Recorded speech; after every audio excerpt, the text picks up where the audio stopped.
I want to make a first confess one thing. No, I know 100% support you. Yes, Najowore be my man. But all my children gravitate to you. And as a good mama, when I support my children anyhow. So your children. But my question be say, wetin I don dey support you first? You tell me say, Atiku be your mentor. How can somebody when he spend our 16 billion, he pay company 16 billion, they can't give us darkness? You say na your mentor.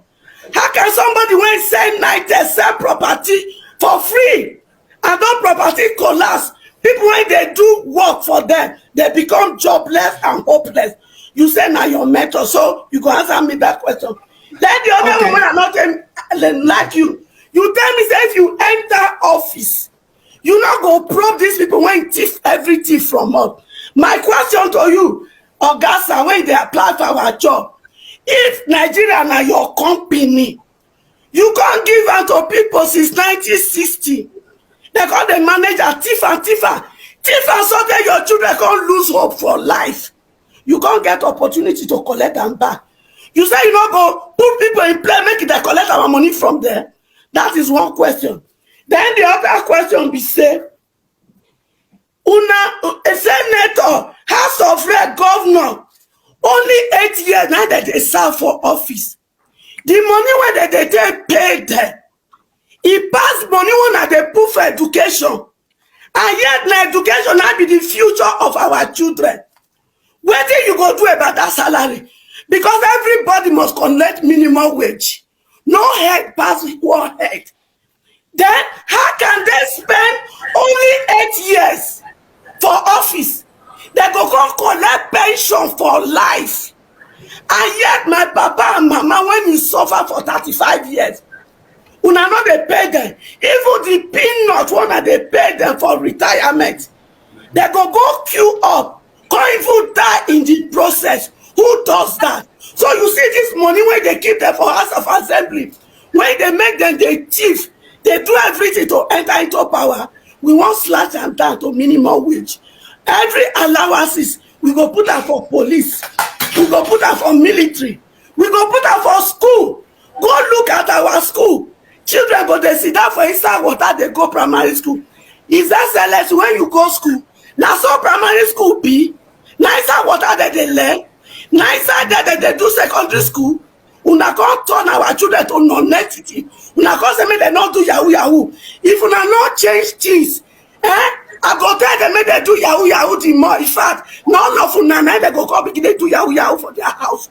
All of them make them. But the aggression is not needed. Leave me, my brother. No, my question. Ask the question now. Listen, my brother. There's a crazy person, not the shame. I'm not ashamed for you. And they shame for Nigeria. You know why? Because we are intelligent. We are smart. Everything where we need to become a great nation, Papa God give unto us. But our case can be like the woman when they sell wrapper for market. If they come into the come, they wear rack. Now, can you let him answer the question? Can you let him answer the question? Huh? I make him answer.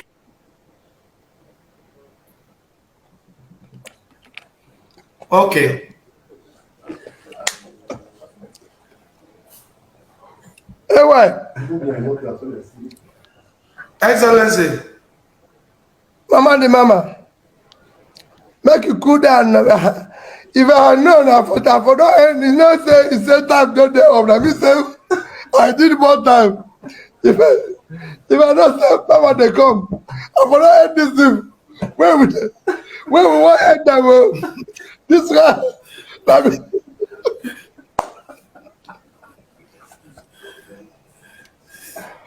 I'm sure I'm gonna pass this interview.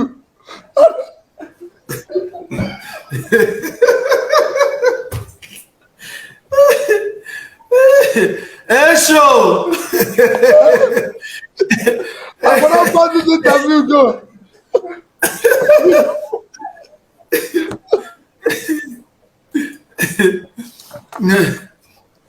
Okay.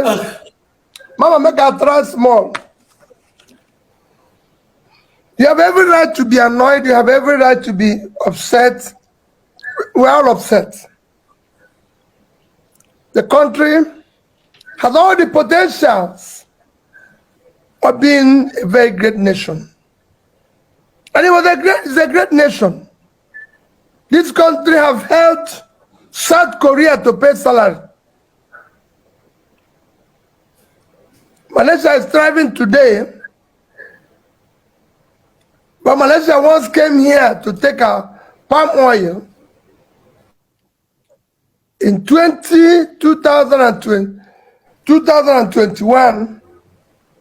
Malaysia, despite having a population of less than 50 million, living on about 290 something thousand square kilometers of land, or about 300,000 square kilometers of land, did export about $290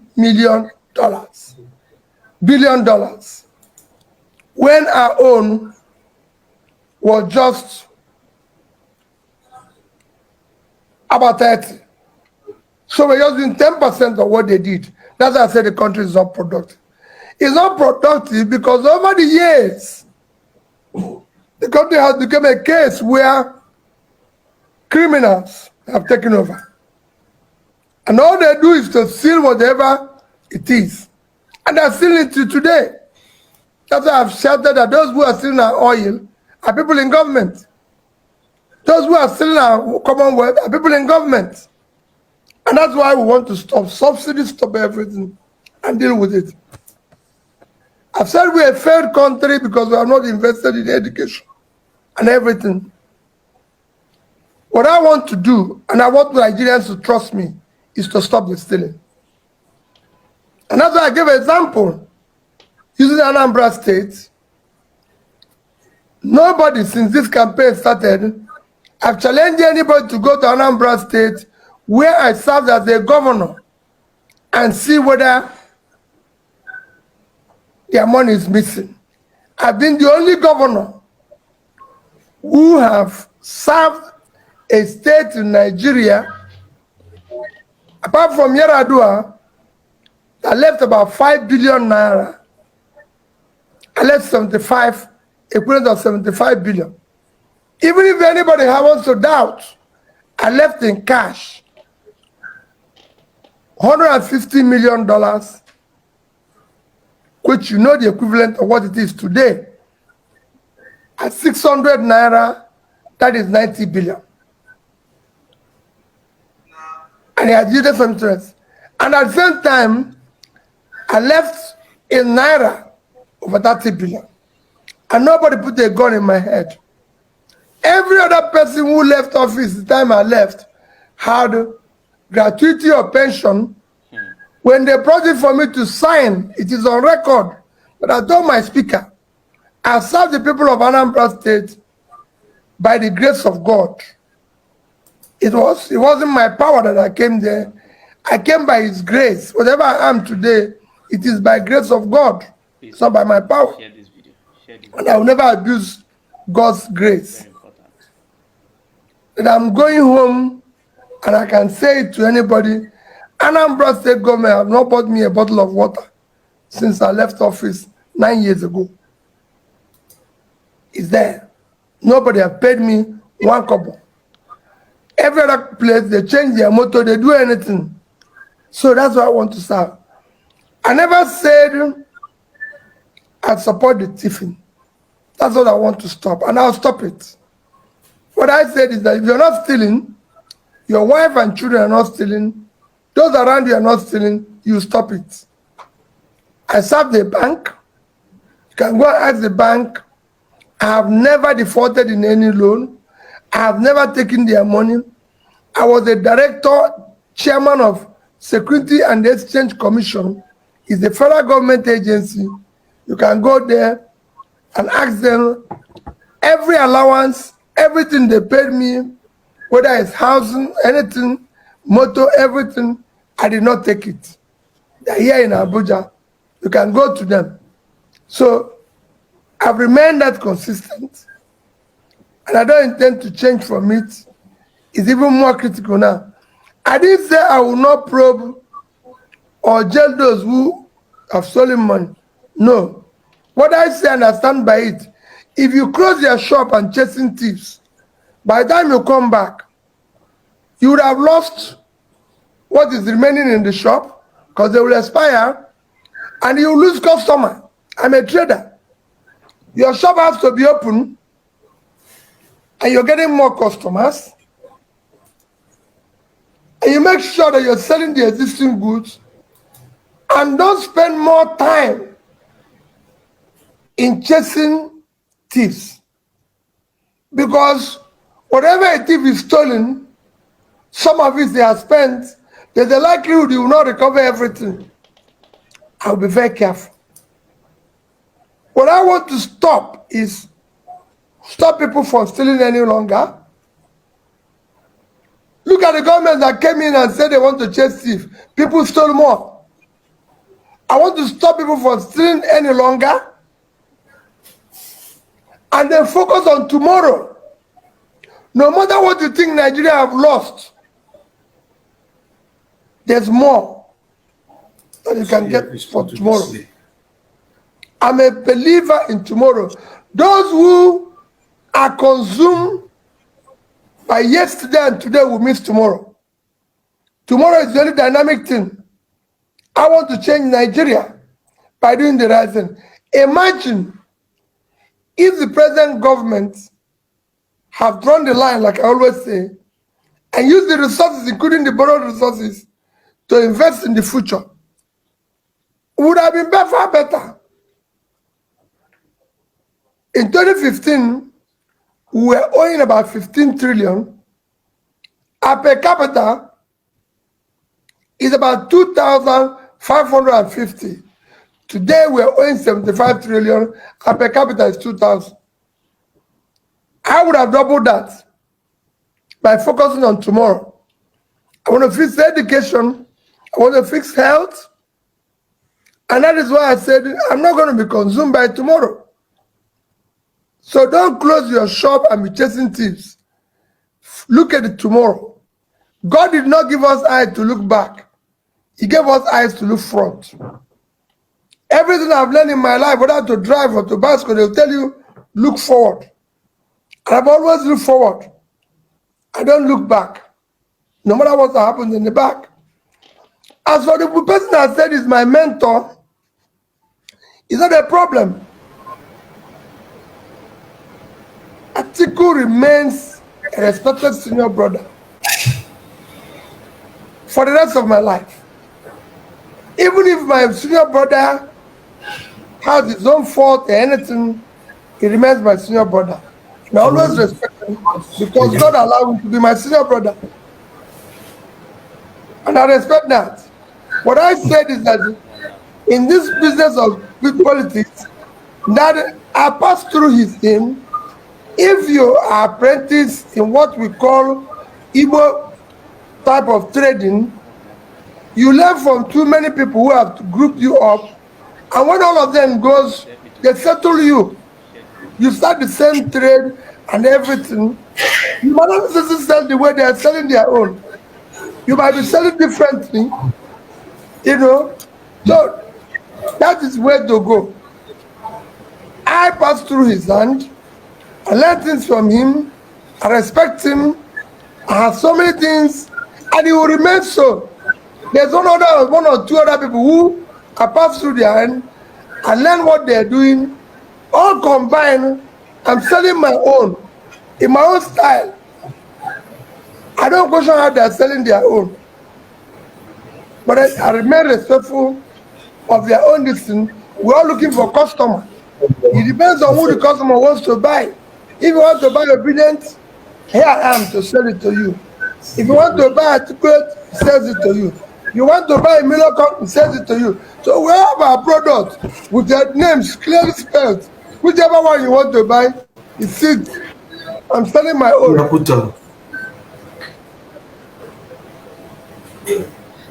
Okay. Omobola, Thank you very much, Mr. President. It's good to have you here. Thanks so much for being very, very decisive and precise about all the things you plan and you intend to execute once you get into office. You mentioned something severally about the CBN not being our problem, that it's the FX and stuff like that. Well, I studied adult political science from the University of Benin, and it's quite bothering and concerning that, like you said, competence is what we lack, and we need people with passion that are patriotic in the leadership position.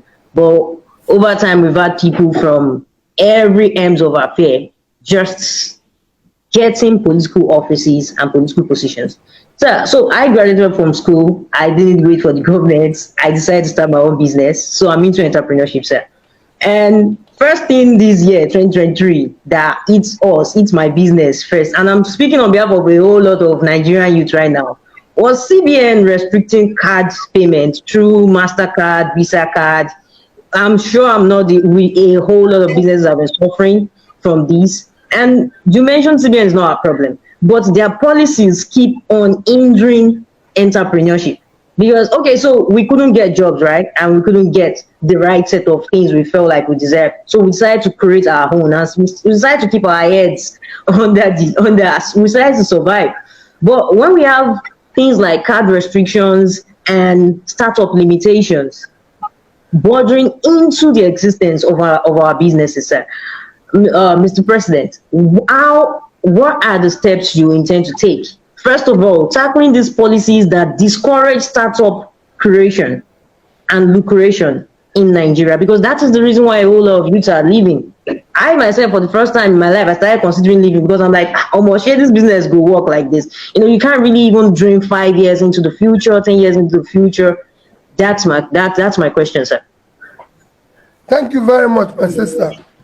Let me tell you why I said I didn't say CBN is not a problem. I said the physical, CBN is supposed to be driving the monetary policy. The physical space is the government. They're actually in charge.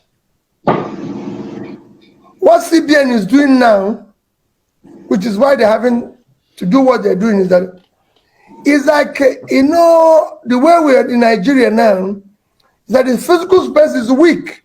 It's like when they remove the people who are supposed to bring a particular wing, which is more important than everything, and then a situation where maybe in football, you've removed the people who are supposed to be first 11 and you just bring second place, that people run all over the place doing the work.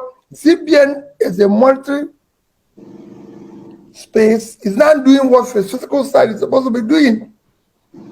So they are not into farming, into manufacturing. Nobody actually knows what who is doing what. And they are trying to survive because they are not the right signals. What drives a nation is the physical space, because that's where the elected president is. That's where the elected people are. They are the ones that will decide where they're going. While the monetary people are independent, if you look at here down, CBN is not only doing the monetary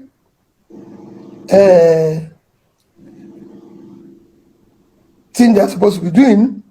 Sure. When they brought a rice paddy in Abuja, there are some who said they remain grateful to the CBN governor. They didn't even mention Minister of Agriculture. They didn't even mention the Bank of Agriculture. CBN has nothing to do with the rice paddy in the real sense of it. Thank you. But because those who are supposed to do it are not doing it, they now find themselves cultivating rice or supporting rice farmers. It's like now today they say NNPC is not constructing road. NNPC is a company owned by government who is supposed to generate revenue, give the government to be shared in the 3 tiers of government. So if they have tax, they are not, while Valentine and company can go to use go for tax this thing to use it to construct road. A company owned by government cannot go the same thing and be given the same approval. They are not into road construction. So the whole thing is muddled up, and we're trying to fix it. What we want to do is to start doing the right thing. And that's what I said. If I'm here, people will stay in their wing, play their wing, be supervised to do their wing. And if there's a problem, you deal with it. Because the country is going through too many problems and lack of clear leadership, people are doing what they're not supposed to do. So CBN is not the problem. People say, oh, God, it's actually trying to help.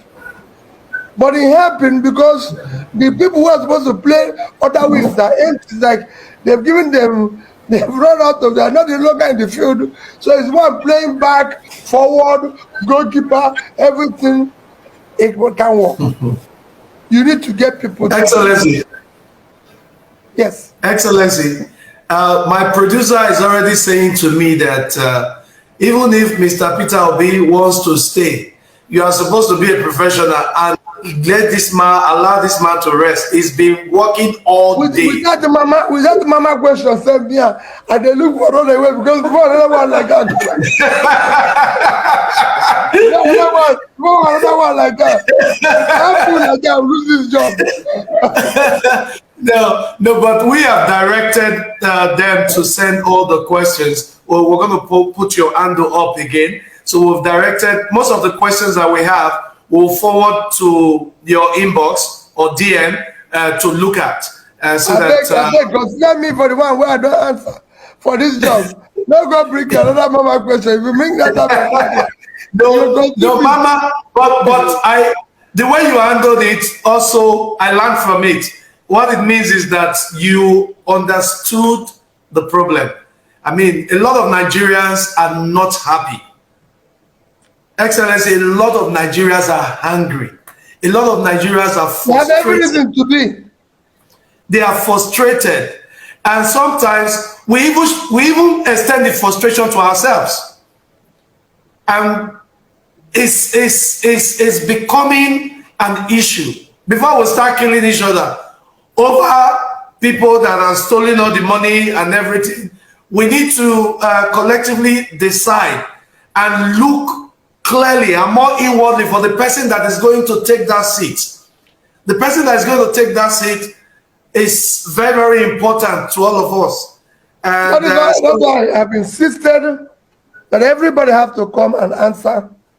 Everybody should be interviewed for the job, not through via spokesperson.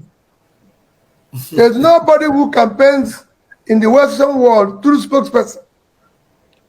Every Nigerian knows Obama. And why do you know Obama's spokespeople? You know Biden's spokespeople? No. Have you ever seen anybody that say is Obama's spokesman or Obama's spokesman or Biden's spokesman? It's only in Nigeria that the person is campaigning, applying for a job, and is doing through via this thing. That's why I said that this year's election will be based on character we can trust. Everybody has to come to you, say his name, his age, schools he went to, possibly produce his certificate, call some classmates so we know exactly where the person is coming from. That makes a lot of sense, Excellency. For the character we can trust. It makes a lot of sense. Now we're going to be rounding up, but I am very, very tempted because the Common Sense Sisters are here. They are a major part of the AY show from Canada. I want to quickly hear from the Common Sense Sisters. I'll be biased to get them on board because of who they are and the contribution that they have brought to the AY show over the years. Common Sense Sisters, how are you? Greetings. Can you hear me? Yes. You amigo. Brando. My president. Good evening. Good evening, Mr. Peter Obi. I'm not your sister, I'm your daughter. Please, I'm your daughter. The Okay. age difference is clear. Whatever one. My name is Yes, my name is Ella. I'm one of the Common Sense sisters, and my sister will join me shortly. And I'm just calling in to appreciate you. I'm not going to bombard you with questions tonight. And like AY said, we're rounding up to. I was at your town hall meeting in Toronto on August 28th, 2022, this past summer, and you were gracious enough to wish me and my sister a happy birthday. So I want to thank you for rebranding Nigeria. I want to thank you for restoring hope in Nigeria. I want to thank you for showing us what leadership is and what leadership in service means to the everyday Nigerian. I love how realistic you are. My sister is joining me now. I love how realistic you are when you say that you will not be able to solve Nigeria's problem all overnight. And this is because everybody needs all hands on deck. Everybody. Part of the questions that this is my sister Yo-Yo. Hi, Mr. President, incoming Yes, president. Mr. President. Yeah, we call you Mr. President to the House. So we're all the way in Toronto here, so we won't have the opportunity of voting in the next elections because we don't have our PVCs, and also because the aspirants cannot vote from abroad, which we believe, and you have promised us in Toronto that once you get into office, you will be able to restore that hope for us in the diaspora. Yes, it will never happen again. You must vote. We must vote. We want to thank you because Kenyans vote from abroad. in So your is Ghana. yes, We're giant of Africa. yes, This giant must be giant. Or it chooses a position. exactly. Don't be You giant make for us man. proud to be Nigerians, and you make us happy to be able to hold our Nigerian passports. Whenever we go out and we say my country is running for an election, and a man that we're campaigning for rigorously is Mr. Peter Obi, we are able to show people, we're able to show them your track records, we're able to show them everything that you've done, all your universities, your education, as well as our incoming Vice President, Dati Yusuf Baba Ahmed. We want to thank you for restoring hope to the Nigerian youth. On October 20th, 2020, we lost hope in Nigeria because of the events of the EndSARS. But your emergence and your ability to listen to Nigerians and to listen to the youth most especially, even before some of our parents listen to us, is very, very, very much appreciated. We want to thank you for carrying yourself with grace throughout this campaign, with poise throughout this campaign. Despite all the efforts to stain your white, even though you wear black most of the time, you remain unstained. We want to also thank AY for bringing you to this platform. Yeah. It's very, very important. There is no leader on earth that has campaigned locally and internationally. You do it all with grace, and you behave as if you don't have any energy lost. But we know how time-consuming this is. We want to appreciate you for always having an open ear to listen to the questions and the plight of the people. For example, the mama that called today, she's an example of the plight of the Nigerian people, be it boy, girl, father, mother, children. You were patient, you laughed, you were eating your groundnuts. Even the curtain behind you is green, white, green, showing how much passion you have for Nigeria. We thank you so much, Mr. Peter Obi. Common Sense sisters, thank you very much. Thank you.